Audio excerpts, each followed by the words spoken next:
Hello, 11th class. We are going on a chapter, The Alani Planet, The Green Movement Role, written by Nani Palikiwala. The last statement was the perpetuation of poverty. Study video यहाँ तक हमने इसको लिया था. उसके बाद आगे देखते हैं आज. The population of India is estimated to be the 920 million today, more than the entire population of Africa and South America put together. कहा गया है कि आज भारत की जनसंख्या जो है 920 मिलियन होने का अनुमान लगाया जाता है, जो कि अफ्रीका और दक्षिण अमेरिका की जनसंख्या के बराबर है. अगर दो कंट्रीज़ को, अफ्रीका और दक्षिणी अमेरिका को मिलाएंगे तो उतनी इंडिया की अकेले है. No one familiar with the condition in India would doubt that the hope of the people would die in their hungry hutments unless population control is given top most priority. कहा गया कि भारत की परिस्थितियों से परिचित कोई भी यह संदेह नहीं कर सकता या नहीं करेगा कि लोगों की आशाएं उनकी भूख से पीड़ित झोपड़ियों में ही मर जाएंगी यदि जनसंख्या नियंत्रण को सबसे ऊपर प्राथमिकता अगर नहीं दी जाती है तो. For the first time in human history we see a transcending concern, यानी कि मानव इतिहास में पहली बार हम बढ़ती हुई चिंता देख रहे हैं. ट्रांससेंडिंग कंसर्न जो होता है, यानी कि बढ़ती हुई चिंता को बोलते हैं. जो पहला ब्लैक वर्ड है इधर, ट्रांससेंडिंग कंसर्न, पीछे भी आए होंगे ऐसे, इसको बोलते हैं बढ़ती हुई चिंता. ये पहला ऐसा टाइमिंग पीरियड है मानव इतिहास में जब हम इसको चिंता को देख रहे हैं. The survival not just of the people but the planet. केवल लोगों का ही जीवन नहीं, अभी तो इस ग्रह का भी जीवन खतरे में है, पृथ्वी का. We have begun to take a holistic view of the very basis of our existence. हमने हमारे इसी अस्तित्व को एक संपूर्णता में देखना शुरू कर दिया है. The environmental problem does not necessarily signal our demise. It is our passport for the future. पर्यावरण प्रदूषण केवल हमारे अंत का ही संकेत नहीं देती है, यह हमारे भविष्य का भी पासपोर्ट है. कहा गया है फ्यूचर का पासपोर्ट है पर्यावरण प्रदूषण. The emerging new world vision has assured in the era of the responsibility. It is the holistic view and ecological view, seeing the world as an integrated whole rather than a dissociated collection of the parts. कहा गया कि नए शुरू हो रहे संसार के स्वप्न ने एक नए युग की शुरुआत कर दी है जो उत्तरदायित्व वाला है. यह एक संपूर्ण विचार है, एक पारिस्थितिकी का विचार है. संसार को एक अलग थलग, यानी कि अलग अलग भागों को एक समूह की अपेक्षा आपस में जुड़ा हुआ संपूर्ण भाग होने के उत्तर रूप में देखना, इसको बोलते हैं. ये रिस्पॉन्सिबिलिटी है पूरे संसार को, पारिस्थितिकी को, अलग अलग भागों को एक समूह की अपेक्षा आपस में जुड़ा हुआ संपूर्ण भाग होने के रूप में देखना. Industry has a most crucial role to play in this new era of responsibility. उत्तरदायित्व के इस नए युग में उद्योगों की बड़ी भूमिका है, यानी कि जो इंडस्ट्रीज हैं, इंडस्ट्रीज की भी बहुत बड़ी भूमिका है. क्यों कहा गया ऐसा, उत्तरदायित्व क्यों है उद्योगों की? पता है आपको, जहाँ कच्चा रॉ मटेरियल्स तैयार होता है, फैक्ट्रीज हैं, इंडस्ट्रीज हैं, उससे क्या होता है? पॉल्यूशन. पॉल्यूशन से क्या होता है? Environment pollute. एनवायरमेंट पॉल्यूट होने से क्या होता है? Human being pollute. इनमें ह्यूमन बीइंग पॉल्यूट होने से क्या होगा? अर्थ पॉल्यूट. ह्यूमन बीइंग अर्थ पॉल्यूट, तो इसका मतलब संसार में अस्तित्व जो है थोड़ा बचाना बड़ा मुश्किल है मानव के लिए. इसी कारण से रिस्पॉन्सिबिलिटी किसकी ज़्यादा है? इंडस्ट्रीज की. इंडस्ट्रीज क्या है? स्मोक, धुआं उठता हुआ, पॉल्यूशन बहुत ज़्यादा, प्रदूषण जिसको कहते हैं.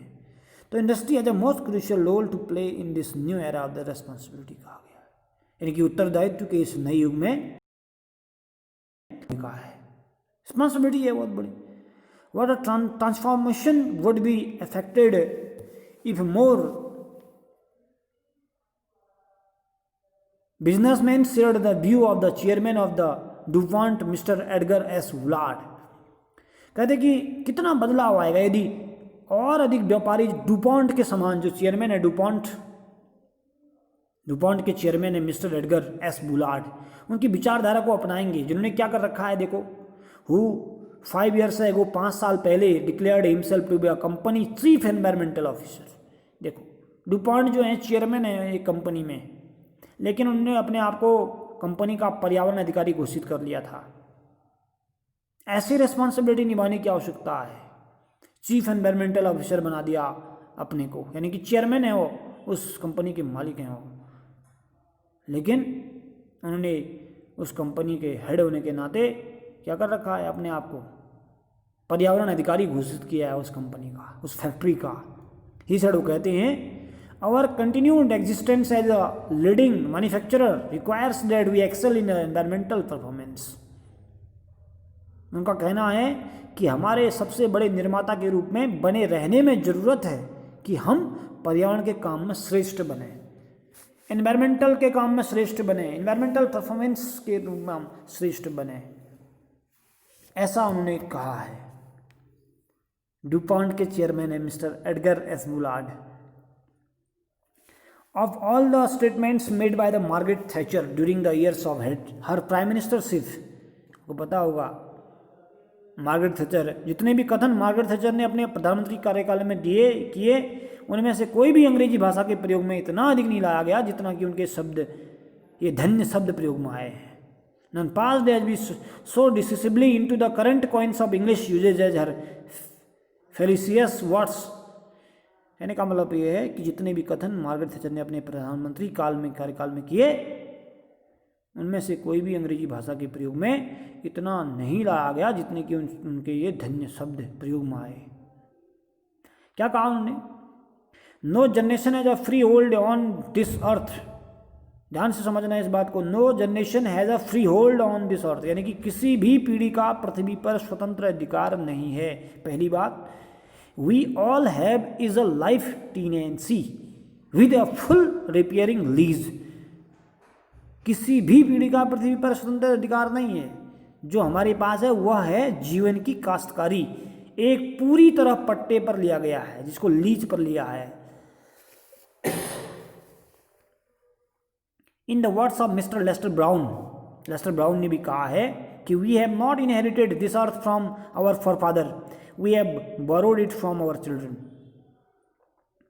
ने कहा है कि मिस्टर लेस्टर ब्राउन ने कि हमने ये धरती जो है हमारे पूर्वजों से विरासत में प्राप्त नहीं की है, इसे हमने अपने बच्चों से उधार मांगा है। बहुत अच्छा स्टेटमेंट उन्होंने दिया है लेस्टर ब्राउन ने। उन्होंने कहा कि धरती जो हमको पूर्वजों ने नहीं दे रखी है, विरासत में नहीं मिली हमको, ये इसको तो हमने अपने बच्चों से उधार मांगा है। बोरोड, BORROWED, बोरोड मैंने क्या होता है? उधार लेना। ये बोरोड मैंने उधार, इसको हमने क्या कर रखा है?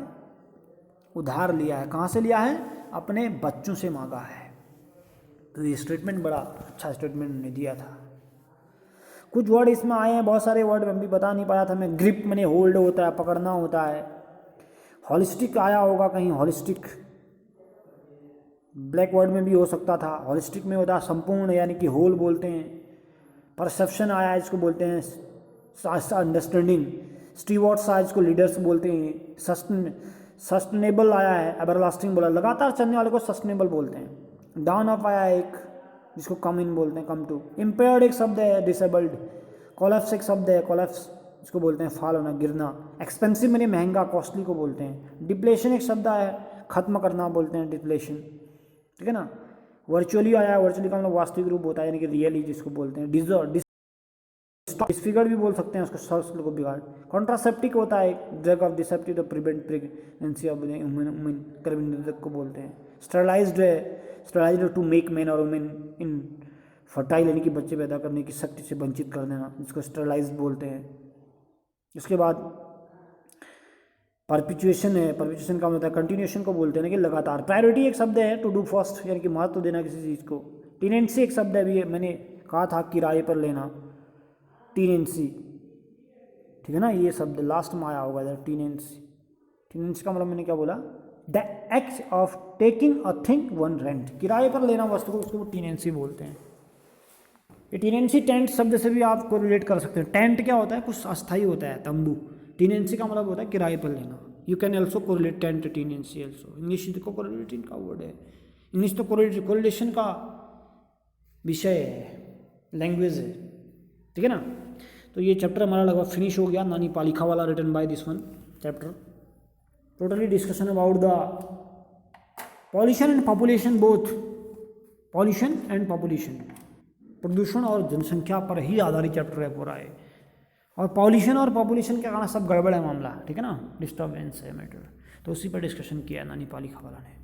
तो उसके वर्ड मीनिंग्स और ट्रांसलेशन को देखना, बाकी अंडरस्टैंडिंग द टेक्स्ट और टॉकिंग अबाउट द टेक्स्ट। बार बार पूछते हैं बच्चे ऐसे क्या करें, कौन से क्वेश्चन करें, ये अंडरस्टैंडिंग द टेक्स्ट तो करने ही करने हैं जो आपको आते हैं उधर, ठीक है ना। और दूसरा इधर भी बीच बीच में अगर वर्ड ये क्वेश्चन आते हैं तो उनको करना है। बाकी इधर का जो एक्सरसाइजेज वगैरह वगैरह है, थिंकिंग अबाउट द लैंग्वेज है, ये है वर्किंग विद वर्ड्स है, थिंग्स टू डू करने के लिए है जितना, ठीक है ना। ये सब चीज़ें जो है आप अपनी रफ कॉपी में अपनी प्रैक्टिस के लिए कर सकते हैं। किससे क्या होगा, आपको बहुत अच्छा सपोर्ट मिलेगा पूरे चैप्टर का। जितने भी वर्ड इधर आए हैं, talking about thinking about language के वर्ड हैं, वर्किंग विद वर्ड्स हैं, ग्रिप्ड एंड इमेजिनेशन है, पासपोर्ट ऑफ द फ्यूचर है, देखो ये, ठीक है ना। ऐसे वर्ड्स का आप रफ कॉपी में यूज़ करें जिससे आपको थोड़ा चैप्टर क्लियर होगा। नेक्स्ट वीडियो में फिर मिलते हैं।